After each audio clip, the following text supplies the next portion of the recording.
Hoje é o dia de lermos Apocalipse capítulo 13. Apocalipse capítulo 13.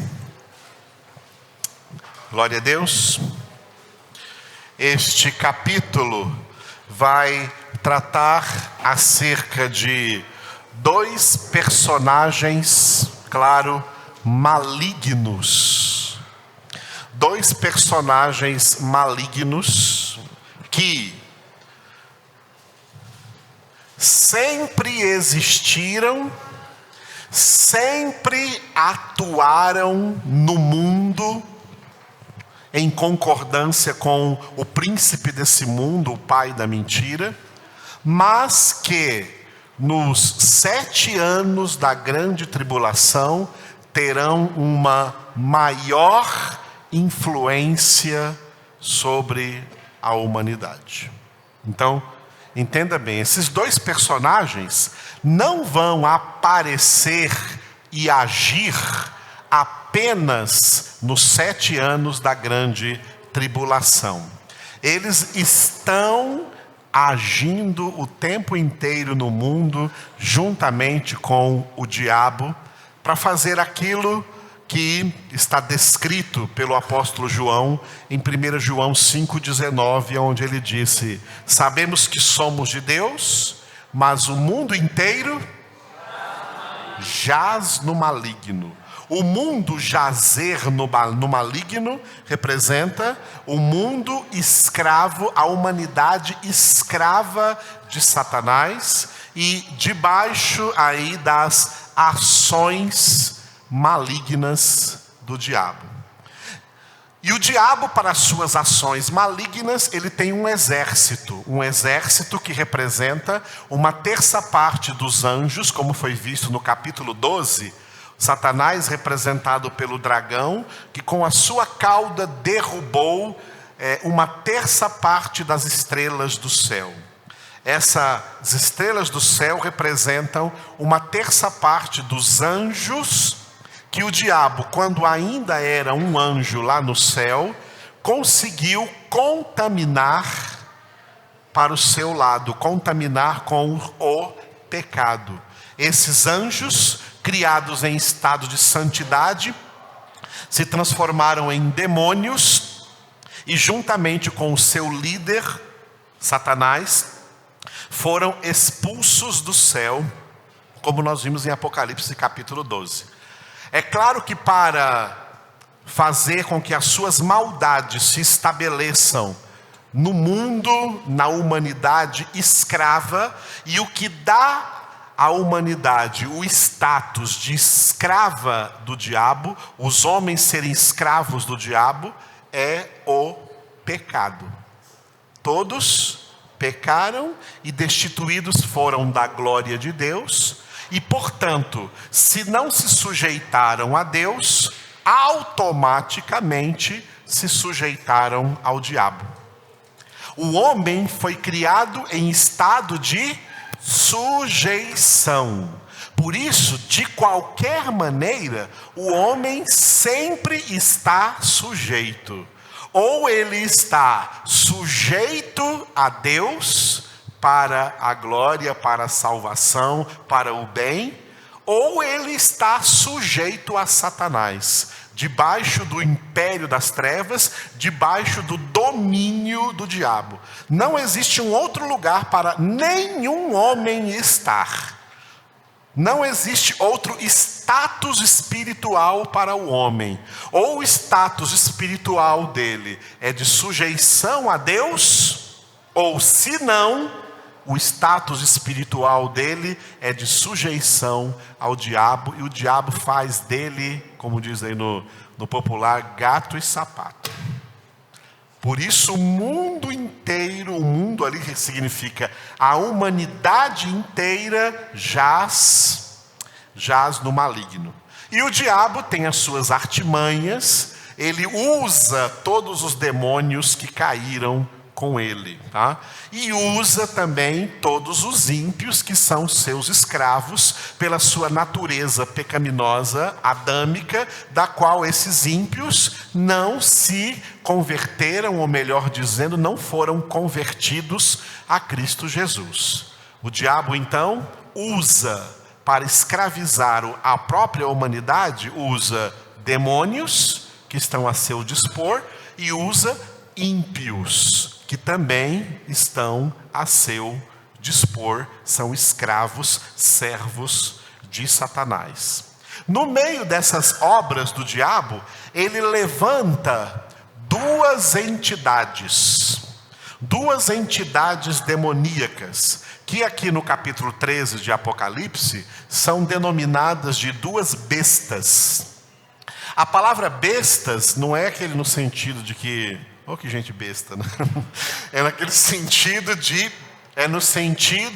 de, seres terríveis, tá? Seres monstruosos, seres terríveis, seres realmente malignos. Por isso recebe esse apelido carinhoso aí de bestas, ok? Essas duas bestas apocalípticas aqui do capítulo 13, uma delas é o anticristo, é a primeira besta é o anticristo, e a segunda besta é o falso profeta. O anticristo e o falso profeta estão sempre em ação no mundo, o tempo todo. Mas a ação deles vai aumentar ainda mais quando chegarem os 7 anos da grande tribulação. Ok? Antes de ver aqui em Apocalipse 13 qual é a ação deles dentro da grande tribulação, vamos ver um pouco a ação deles no mundo o tempo todo. Como age o espírito do anticristo o tempo todo no mundo? Colocando as pessoas contra Cristo. Anticristo significa contra Cristo. Isso que significa anticristo, contra Cristo. O espírito do anticristo age na humanidade o tempo todo, colocando os homens pecadores contra Cristo. Quem é Cristo? Cristo é o Verbo de Deus. Cristo é a palavra de Deus, por isso que em Hebreus 4:12 está escrito, a palavra de Deus é viva e eficaz. Viva por quê? Viva porque é uma pessoa, o Filho de Deus. Jesus Cristo é a palavra de Deus viva e eficaz. Como age o espírito do anticristo? Colocando as pessoas contra a sua palavra, contra a sua verdade. Na sua experiência de conhecer pessoas aí no mundo, as pessoas que você conhece no mundo, que não são convertidas, elas são pessoas assim que são apaixonadas em Bíblia? O que elas acham de Bíblia? Canseira, isso é palavra de homens, não querem saber de Bíblia, Bíblia está ultrapassada, não é isso? Todas essas ideias contra a palavra de Deus é o espírito do anticristo agindo nos ímpios.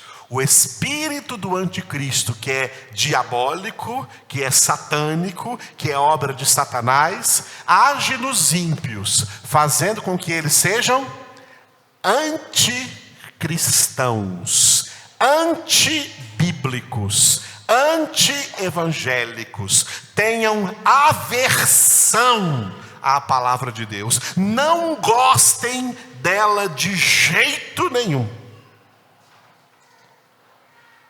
É assim que age o espírito do anticristo no mundo, e essa é uma das razões pelas quais o mundo inteiro jaz no maligno, porque essas pessoas odeiam a Bíblia, odeiam a palavra de Deus, odeiam a verdade e, portanto, odeiam a Cristo.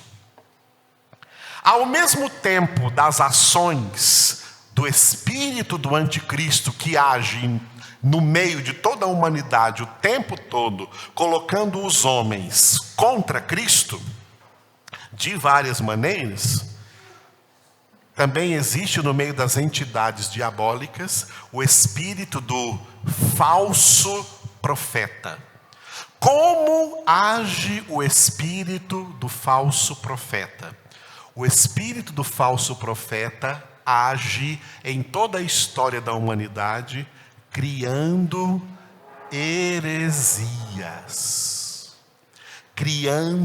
inventando doutrinas mentirosas, mas que esse espírito do falso profeta faz as pessoas acreditarem que essas mentiras não são mentiras, são verdade. O diabo é, como pai da mentira, ele é profissional, experiente em enganar. Toda religiosidade enganosa no mundo inteiro é a ação do espírito maligno do falso profeta. Olha como eles trabalham em conjunto. O espírito do anticristo é para colocar as pessoas contra Cristo, contra a verdade. Muito bem, conseguiu. O anticristo coloca as pessoas contra a verdade.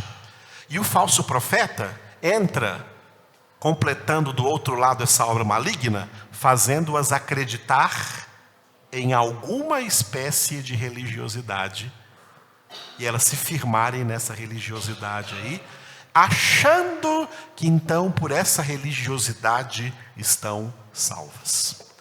É o falso profeta. Uma das obras do falso profeta chama-se, vocês já ouviram essa, vou dizer porque vocês já ouviram essa palavra, chama-se ecumenismo. Já ouviu essa palavra, ecumenismo?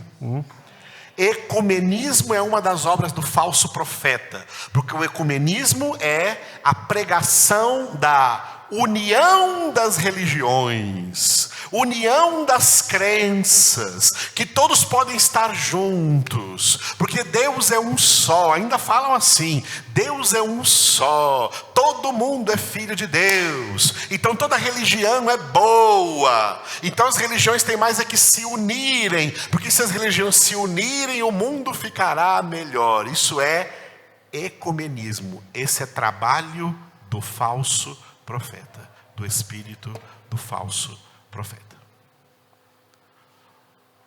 O diabo é diabólico, né? É assim que ele age, sempre, no mundo todo.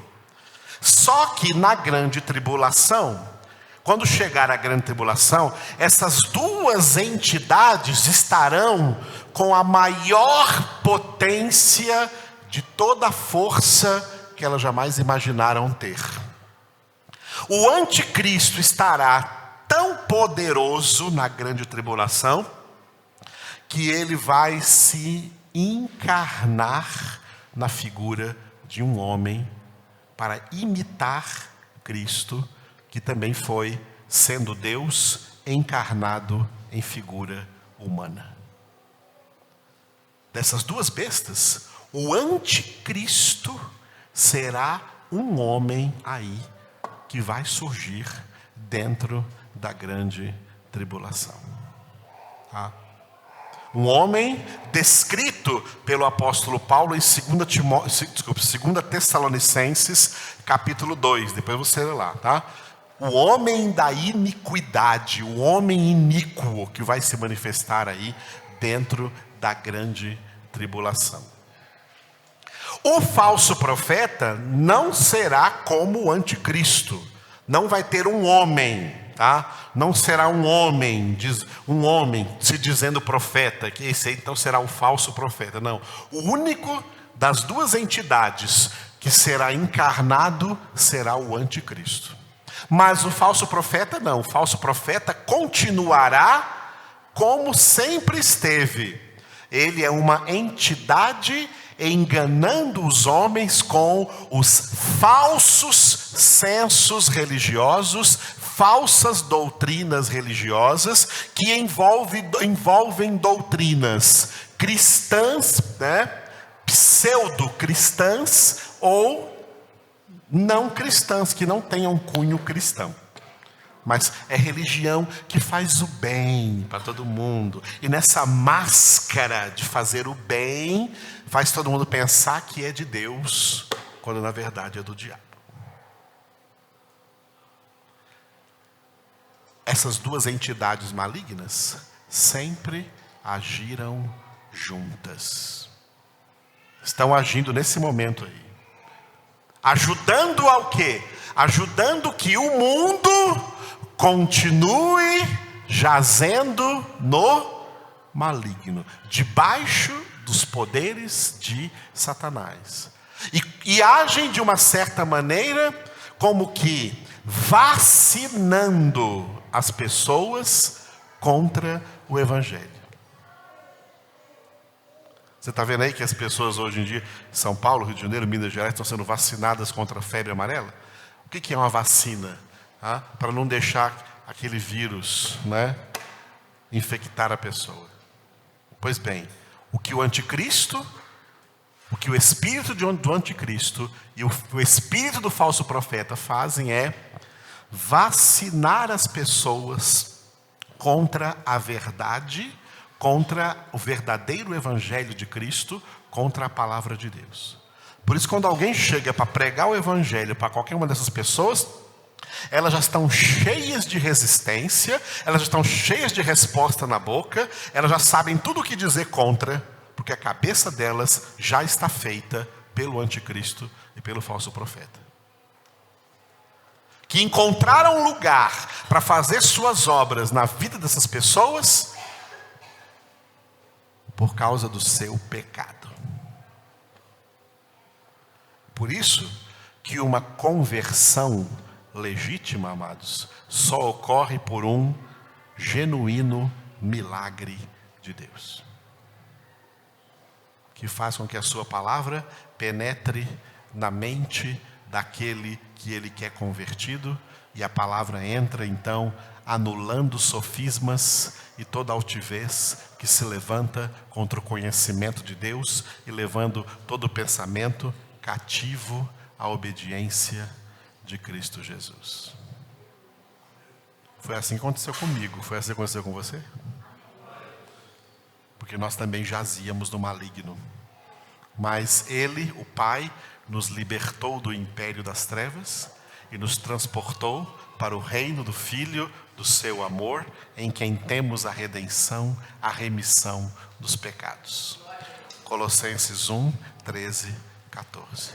Para que agora nós sejamos firmados na verdade, e os poderes de Satanás não nos toquem. Em nome de Jesus. Aleluia. Então, depois dessa introdução que eu fiz para vocês, vamos ler o texto bíblico, Apocalipse, capítulo de número 13. Todos preparados? Leiamos juntos, prestando bastante atenção em toda essa palavra. Vi emergir do mar uma besta que tinha 10 chifres e 7 cabeças, e sobre os chifres 10 diademas, e sobre as cabeças nomes de blasfêmia. A besta que vi era semelhante a leopardo, com pés como de urso e boca como de leão. Deu-lhe o dragão o seu poder, o seu trono e grande autoridade. Então vi uma de suas cabeças como golpeada de morte, mas essa ferida mortal foi curada. E toda a terra se maravilhou seguindo a besta. E adoraram o dragão, porque deu a sua autoridade à besta. Também adoraram a besta, dizendo: quem é semelhante à besta? Quem pode pelejar contra ela? Foi-lhe dada uma boca que proferia arrogâncias e blasfêmias, e autoridade para agir 42 meses.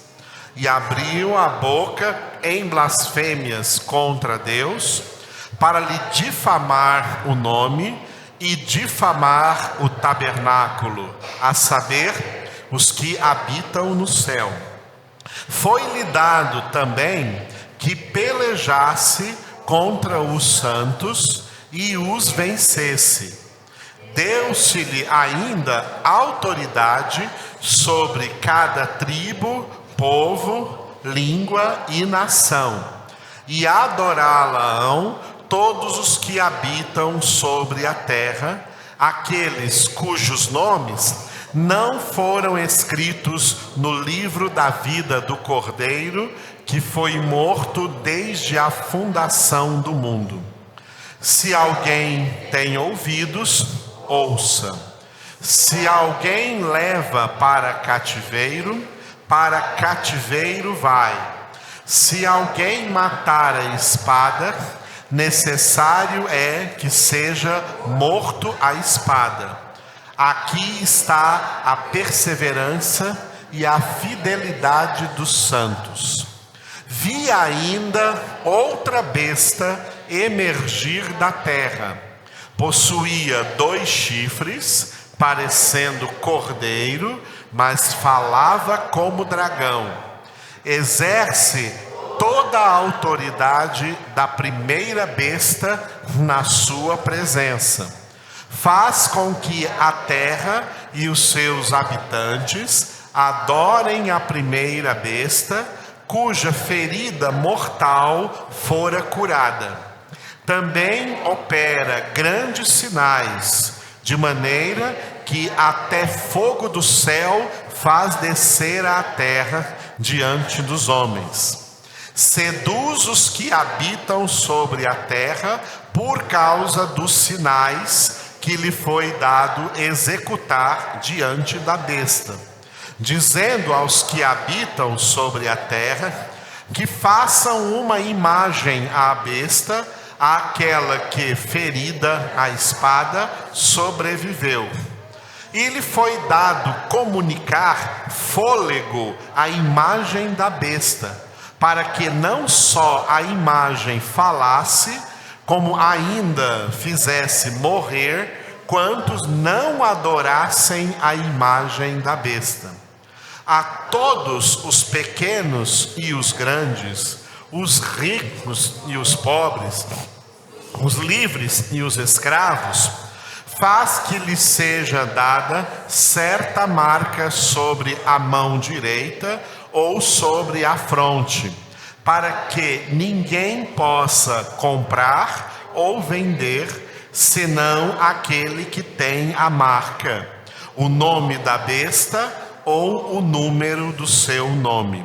Aqui está a sabedoria. Aquele que tem entendimento, calcule o número da besta, pois é número de homem. Ora, esse número é 666. Muito bem, nós vimos então aqui o que eu falei para vocês anteriormente, tá? O surgimento das 2 bestas. No primeiro versículo você viu que a primeira besta, que é o anticristo, tá? Que é o anticristo encarnado, surge do mar. Já a segunda besta, que vai surgir aí no versículo 11, ela emerge da terra. Uma surge do mar, outra surge da terra. Qual o significado do mar e da terra? Do mar, o mar representa a instabilidade humana por causa do pecado. O pecado tornou os seres humanos seres instáveis, pessoas de altos e baixos, pessoas emocionalmente e até mentalmente descompensadas ou desequilibradas.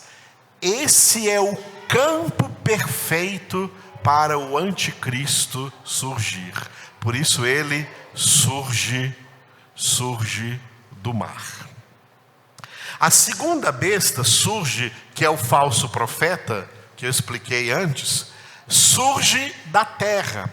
Por que ela surge da terra? Porque essa terra representa as falsas bases ideológicas e religiosas que os homens convenientemente criaram para se sustentar e dizer que eles estão bem, que estão salvos, que tem uma religião. Por isso que o falso profeta age no meio da religiosidade ímpia e herética.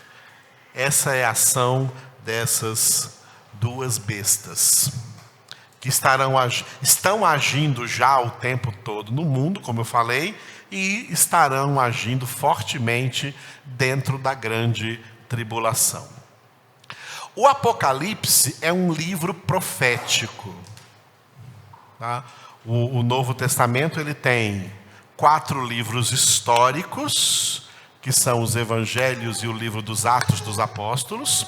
Depois de Atos vem as epístolas, começando com as 13 epístolas de Paulo, depois a carta aos Hebreus, a carta de Tiago, as 2 cartas de Pedro, as 3 cartas de João e a carta de Judas. Essas cartas são o material ideológico do Novo Testamento. E o último livro, que é o Apocalipse, é o único livro chamado então de livro profético. Não que não haja profecia nos livros históricos e não haja profecia nas cartas, existe, mas o livro tido como livro profético. E para entender um livro profético, temos que entendê-lo da mesma maneira como entendemos os outros livros proféticos da Bíblia que estão lá no Antigo Testamento. Os livros proféticos têm uma dinâmica que precisa ser compreendida. A dinâmica acerca de coisas que já se cumpriram na história e coisas que ainda vão se cumprir na história. Essas coisas, sempre que tem profecia na Bíblia, elas estão aí misturadas. Por isso, quando nós lemos os textos proféticos, temos que ter discernimento para entender aquilo que já se cumpriu na história, faz parte do passado, não fará mais parte na nossa vida, na vida da história da humanidade, porque é algo já do passado. E aquilo que é profecia futurística, que há de se cumprir ainda no futuro. Ok? Então, primeiro eu vou falar para vocês um elemento muito importante, citado aqui no final desse capítulo 13, tá? Falando acerca do número da besta, ou número do anticristo. Versículo 18. Aqui está a sabedoria. Aquele que tem entendimento, calcule o número da besta, pois é número de homem. Ora, esse número é 666. Repitam.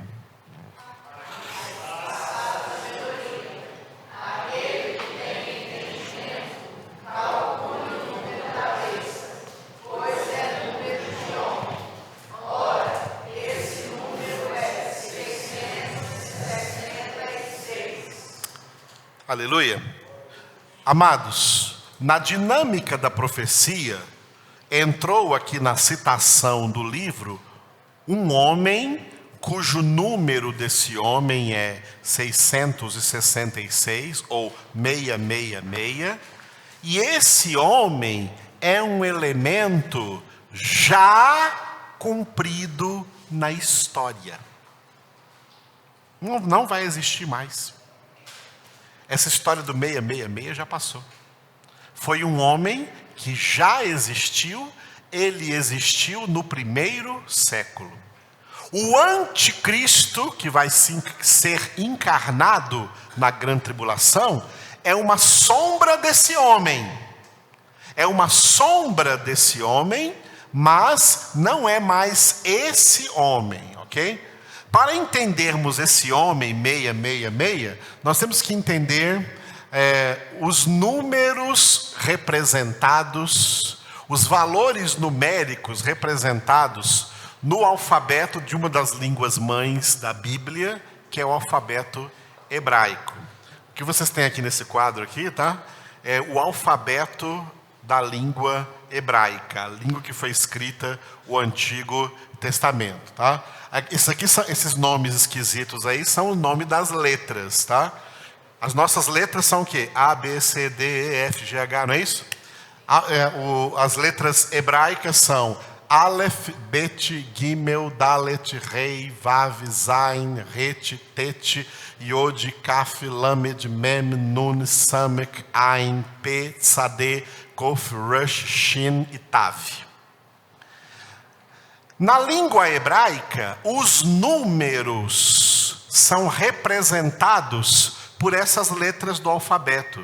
E eles são construídos por essas letras do alfabeto hebraico. A primeira letra, que é o Aleph, representa o número 1, Bet, número 2, Gimel, número 3, Dalet, número 4, Rei, número 5, Vav, número 6, Zain, número 7, Het, número 8, Tet, número 9, Yod, 10, aí pula para o 20. Kaf é o 20, porque qual é o 11?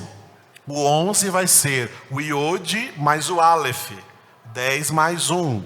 O 12 vai ser o Yod mais o Bet, 10 mais 2. E assim por diante, ok?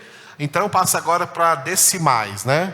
O Kaf vale 20, o Lamed vale 30, o Mem 40, Nun 50, Samek 60, Ain 70, o P 80, o Tzadeh 90, e aí passa para os centesimais. O Kof vale 100, o Resh 200, o Shin 300, e a última letra, que é o Tav, vale 400.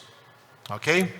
Esses valores numéricos, é assim também que em Israel, os judeus usam os números, usando essas letras. Só para vocês verem uma coisa tão interessante, talvez alguém aqui possa saber disso, ou a maioria não. Nós vivemos numa época aí muito importante, né, que quando o homem descobriu o quê? Que nós temos um DNA.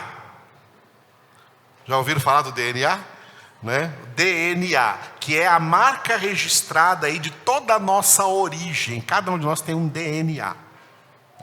O DNA dos homens, de todos os homens na face da terra, o DNA de todos os homens na face da terra, eles obedecem a uma sequência numérica de 4 números. Só para vocês verem como curiosidade. O nosso DNA, o DNA de toda a humanidade na face da terra, eles têm uma coisa em comum, uma sequência numérica desse DNA de 4 números. O primeiro número é o Iod. O Iod ali, tá vendo? É o número 10. O primeiro número é o número 10, da nossa sequência nossa sequência comum numérica de DNA, é o número 10. É a letra Iod. Guarde aquela letra lá, Iod. O segundo número é o número 5, que está aqui na letra Rei. Essa letra Rei aqui representa um H. A letra Iod representa um I, ou um Y, tá? Tem som de I. E o rei representa um H. Vai guardando as letras então. O 10, o 5, tá? A nossa sequência de DNA humano tem esses 4 números. Primeiro, 10. Segundo, 5. Terceiro número, esse vermelho aqui, debaixo do rei, é o Vav.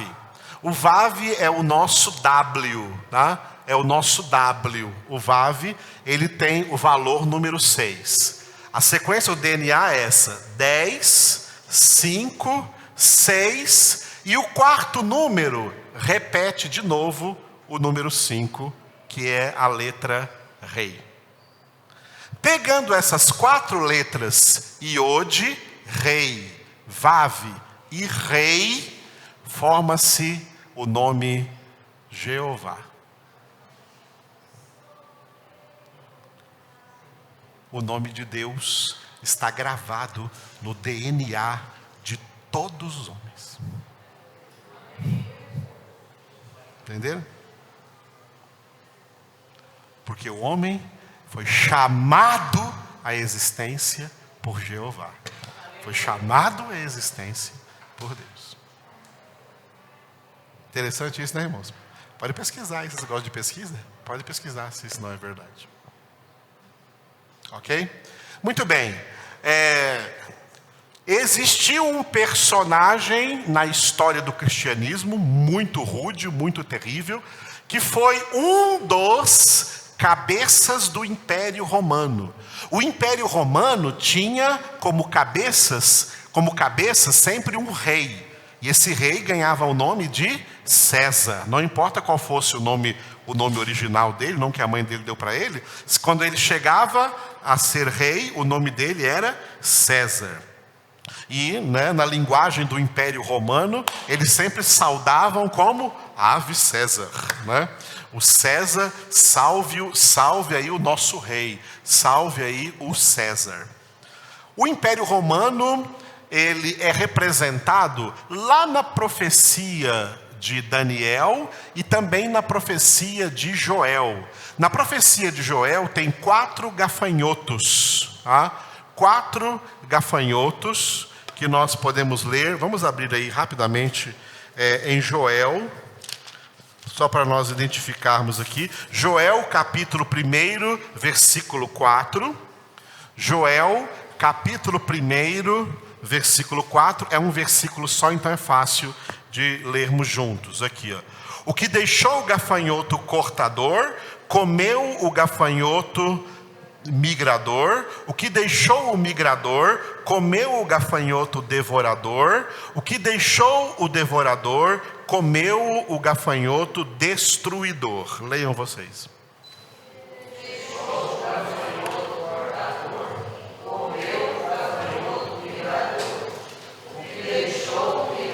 Só um momentinho, para um pouquinho, porque estou vendo que a maioria não achou Joel. Tem Joel aí na sua Bíblia? Joel fica depois de Oséias. Para ficar fácil para você, Daniel, Oséias, Joel. Tá? Daniel, Oséias, Joel. Agora todo mundo achou? Joel, capítulo 1, versículo 4. Acharam? Então leiam agora. Agora pode ler de novo, vai lá.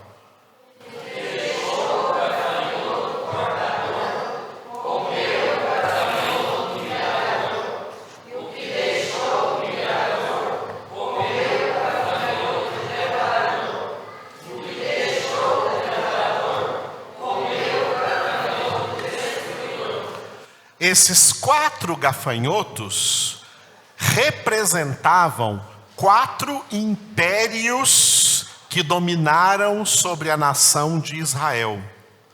O primeiro gafanhoto, o cortador representa o Império Babilônico, que levou o povo por Nabucodonosor, você lê no livro de Daniel, a ficar lá na Babilônia por 70 anos.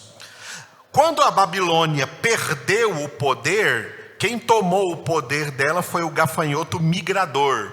O gafanhoto migrador foi o Império Persa, que era a união de 2 impérios, da Média e da Pérsia. Por isso é chamado Império Medo-Persa. Foi nesse império que o povo foi liberto da Babilônia e voltou de novo para Jerusalém, para Israel. Mas mesmo estando em Israel, eles continuaram subservientes, escravos da Pérsia. A Pérsia, que é o gafanhoto migrador, perdeu o seu poder porque cresceu muito o gafanhoto devorador.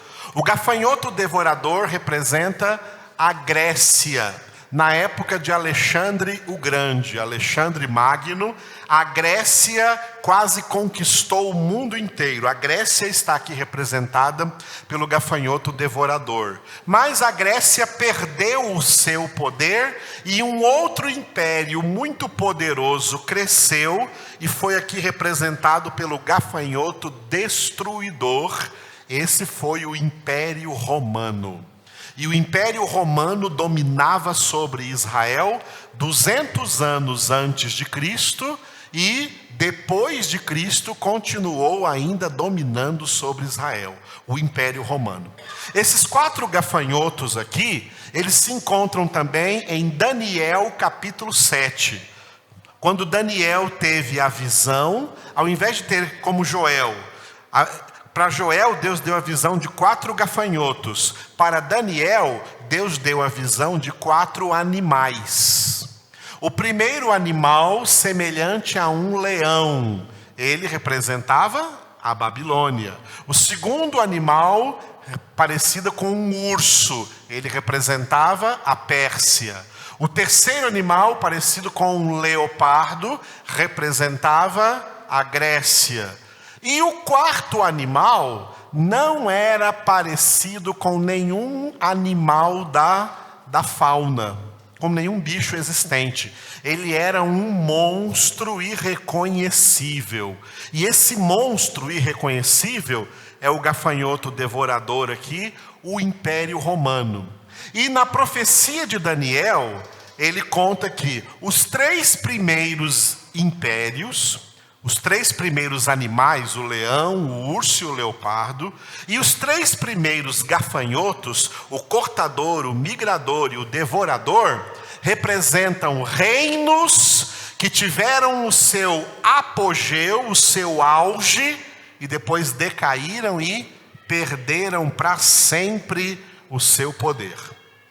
Isso aconteceu com o Império Babilônico, com o Império Persa e com o Império Grego. Mas o quarto animal que Daniel viu, que era um monstro, e que Joel viu aqui como o quarto gafanhoto, o destruidor, o Império Romano vai perdurar até o fim dos tempos. O Império Romano começou a perder força política no ano 300 depois de Cristo, no 3º século depois de Cristo. Olha, ele já tinha durado até aí mais do que todos os outros 3 impérios. 200 anos antes de Cristo e mais 300 anos depois de Cristo. O Império Romano já havia durado como império político 500 anos. E quando ele se viu perdendo o poder, através do César daquela época do ano 300, que era Constantino, o Império Romano ofereceu uma destra de paz, de acordo, de aliança para os bispos da Igreja de Roma. E o Império Romano deixou de ser um império exclusivamente político e se tornou um poderoso império religioso. O catolicismo romano. O catolicismo romano não é a igreja de Jesus Cristo. Ele é disfarçadamente a continuação do Império Romano, a continuação da obra do gafanhoto devorador, a continuação da obra do último animal que Daniel viu e que perdura, o domínio desse animal perdura até o fim dos tempos. O poderio do catolicismo romano continua aí debaixo desse principado, dessa potestade denominada Império Romano. Que antes eram o quê? O Império Romano era governado por homens cujo título era de César. Mas agora, depois que se transformou, e no século III, o Império Romano passou a ser chamado pelas pessoas por ordem do catolicismo romano, o Império Romano passou a ser chamado de Santo Império Romano.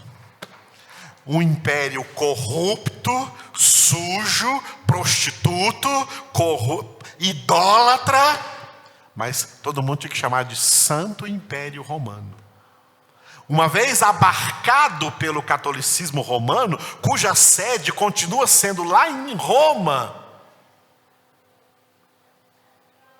como sempre foi a sede de todos os Césares, agora o catolicismo romano, o Santo Império Romano, tem sempre por cabeça um Papa. Papa é a maneira carinhosa de chamar alguém de papai. Isso é um anti-evangélico.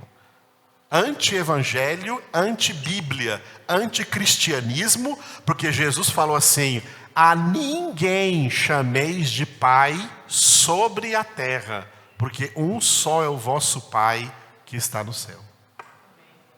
Quando Jesus disse isso, ele não estava falando que um filho, que o Lucas não pode chamar o Gilberto de pai.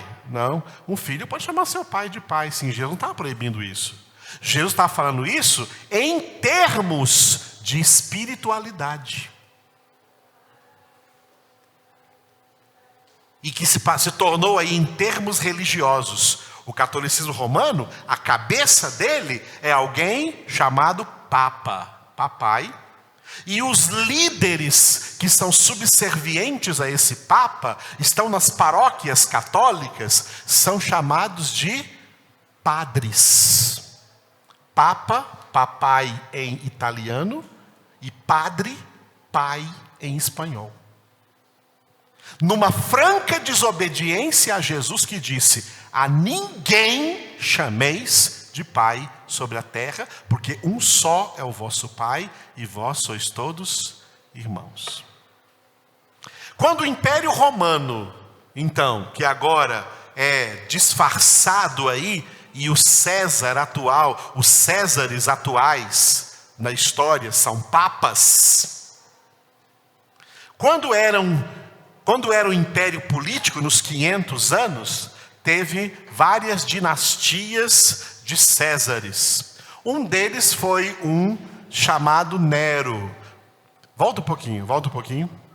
Esse quadro que eu passei para vocês com as letras hebraicas, eu coloquei de propósito algumas de vermelho, tá vendo? De vermelho tem o Vav, que é a letra 6, o Nun, que é o número 50, o Samek, que é o número 60, o Kof, que é o número 100, e o Rush, que é o número 200. Essas letras que estão de vermelho formam o nome, passa agora, do César Nero. Aquelas letras que estavam de vermelho lá, eu coloquei agora aqui escrito de azul, tá? Escrito de azul com os seus valores. Essas letras formam aquele nome lá em hebraico que está escrito Quisar Neron, que traduzido para o português é César Nero. Esse César Nero, ele foi o 5º imperador romano da dinastia Julius Cláudio. O primeiro foi César Augusto, que reinou de 31 a.C. a 14 depois de Cristo. Segundo Tibério César, de 14 depois de Cristo a 37 depois de Cristo. Terceiro Calígula, de 37 depois de Cristo a 41. Quarto Cláudio, de 41 a 54. E o César Nero foi o 5º, que reinou em Israel de 54 a 68 e foi o principal responsável pela matança de milhares de cristãos em Roma, no Coliseu de Roma, incluindo os apóstolos, Pedro, Paulo e outros apóstolos de Cristo Jesus. Menos o apóstolo João, que estava preso na ilha de Pátimos, porque o Senhor ia ainda revelar para ele o Apocalipse. Esse César Nero aqui, cujas letras que formam o nome dele são essas aqui, ó. Kof, Samek, Resh, Nun, Resh de novo, Vav e Nun. Na ordem que está escrita o nome dele lá, tá? Essas letras, somados todos os seus valores, 666. 666 é o número de um dos chefes do Império Romano. Hoje o chefe do Império Romano é um Papa. O Papa, seja ele quem for, mesmo que morra um e outro ocupe esse posto, é uma sombra desse Império Romano. Mas esse personagem cujo número era 666, ele já passou na história. Amém? Agora, dentro da grande tribulação, quando o anticristo da grande tribulação surgir, e que pela história, pelas coisas que indicam a palavra de Deus, esse anticristo não vai ser um papa da Igreja Católica, não. Porque esse papa da Igreja Católica, o catolicismo romano, ele não faz parte do anticristo, ele faz parte do falso profeta, da religiosidade enganosa que engana as pessoas com falsas promessas de salvação, quando não tem salvação, porque só há salvação em Cristo Jesus na verdade. Aleluia. Então, esse anticristo que vai surgir dentro da grande tribulação, ele vai marcar, isso chama-se então a marca da besta, citada aí no final do versículo, do capítulo 13 também, tá? A marca da besta na mão e na fronte das pessoas que estiverem na grande tribulação. Portanto, essa marca da besta não vai surgir antes da grande tribulação. Vai surgir na grande tribulação.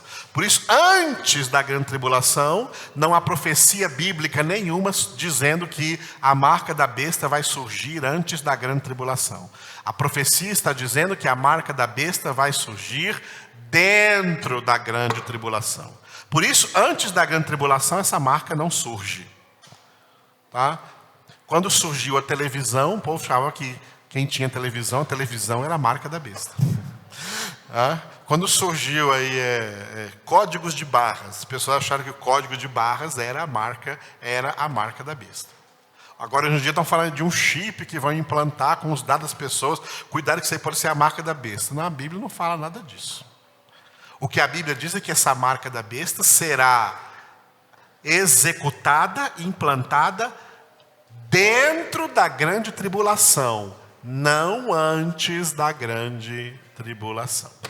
Okay? Só quem estiver dentro da grande tribulação, portanto, é que saberá qual será essa marca. Essa marca é para todos os que não têm o selo de Deus na sua fronte. O selo de Deus representa o Espírito Santo de Deus. Ok? Efésios 4:30. Não entristeçais o Espírito de Deus, com o qual fostes selados para o dia da redenção. As pessoas convertidas dentro da grande tribulação, como nós vimos no capítulo 7, que haverá um grande avivamento dentro da grande tribulação, muita gente será convertida a Cristo. Esses convertidos, eles são selados com o selo de Deus na fronte. A fronte significa a mente. A cabeça deles, a mente deles é renovada pela palavra de Deus, que é a verdade, porque o Espírito de Deus, que é o selo de Deus, é que nos guia a toda a verdade. Ok? Essas pessoas não receberão a marca da besta. Por quê? porque elas têm o selo de Deus, porque elas são de Deus. E essa marca da besta que será colocada sobre a fronte e a mão direita dos ímpios, aqueles que não têm o selo de Deus, que não são convertidos, é uma marca que dar-lhes-á o direito de trabalharem, de comprarem, de venderem, de viverem na sociedade, de manterem seus empregos. E um dos aspectos da perseguição aos crentes que existirem na grande tribulação é que eles vão perder seus empregos, eles não vão ter crédito, eles não poderão comprar, não poderão negociar, não poderão vender, porque os crentes vão passar fome na grande tribulação. Só vai ter o que comer quem for do diabo, quem tiver a marca da besta. Essa marca é para eles trabalharem, para eles comprarem, para eles venderem, e os crentes não poderão participar da sociedade, como nós participamos hoje, trabalhando, tendo emprego. Quem tiver empregado na grande tribulação e se converter, quem se converter a Cristo, perde o seu emprego. Não é aceito no sistema comercial mundial. Não pode viajar, porque não pode comprar passagem de ônibus, nem de avião, nem de trem, nem de nada. Não pode sair do seu lugar. E onde está não tem trabalho, então logo não tem dinheiro, não tem como se sustentar. Essa é uma das maneiras como o cristianismo será perseguido dentro da grande tribulação. Não devemos ter e nem ficar alimentando por aí, porque esse negócio de internet aí aparece muita coisa aí mentirosa, tá? Ficar alimentando ideias do que é ou do que será essa marca da besta, porque ela só vai surgir dentro da grande tribulação. Se você quiser conhecer, fique na grande tribulação. Quem for para o céu não vai conhecer qual é essa marca, porque só vão conhecer os que estiverem dentro da grande tribulação. Os crentes que estiverem dentro da grande tribulação vão saber que marca é essa e não vão ser marcados porque eles são de Deus, eles têm o selo de Deus sobre a sua fronte. Glória a Deus. Vocês veem como a palavra de Deus, ela desmistifica um monte de coisa que a gente acredita por não ter conhecimento, e a gente passa a ter conhecimento e entende a verdade? É assim que a palavra de Deus age na nossa vida. Então, o que nós, lendo um texto como esse hoje, devemos guardar em nosso coração, o que vem aqui logo a seguir. Pode passar aí, então. Tá? Pode passar aí logo a seguir. O versículo 8 e o versículo 10 que nós lemos. Quem são os adoradores da besta? Os adoradores do anticristo.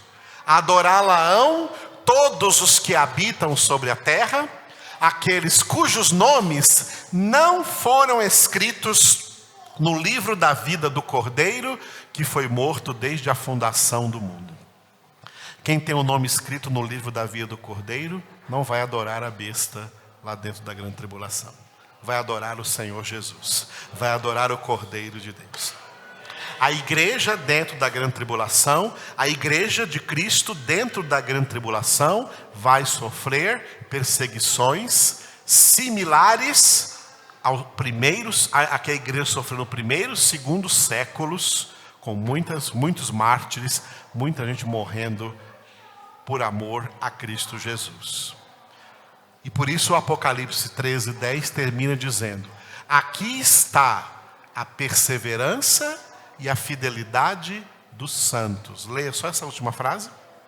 Aqui está a perseverança e a fidelidade dos santos. Portanto, o que cabe a nós, hoje aqui ouvindo essa palavra?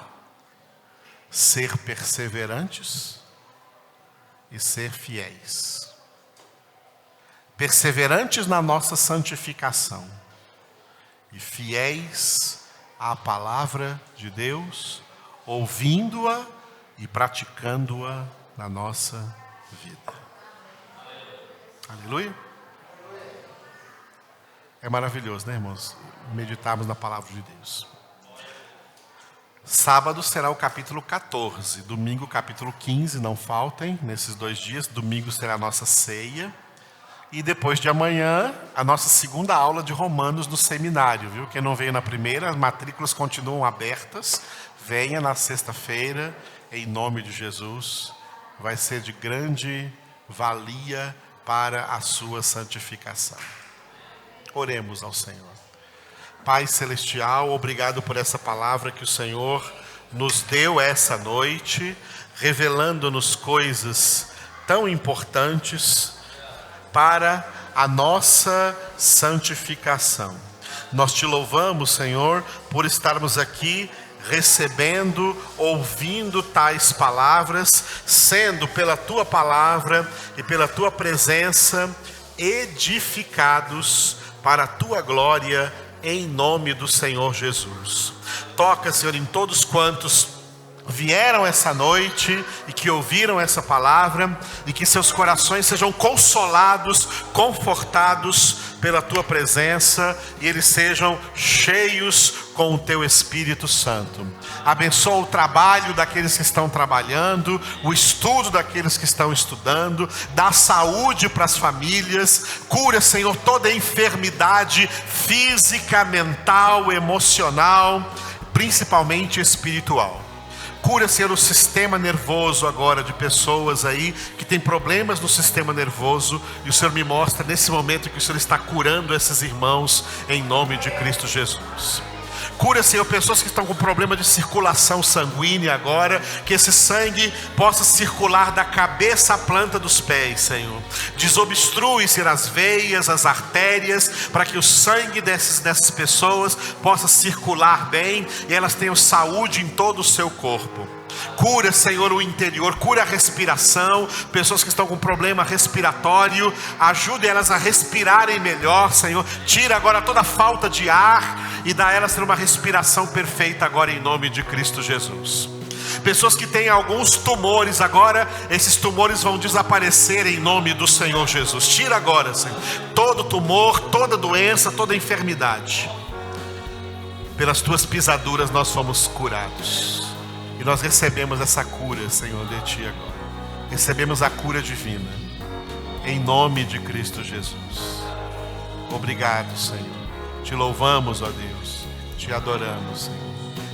Queremos essa noite também Te louvar com esse último cântico e entregar também em Tuas mãos dízimos e ofertas em amor por Ti, Senhor, e a Tua palavra. Amém.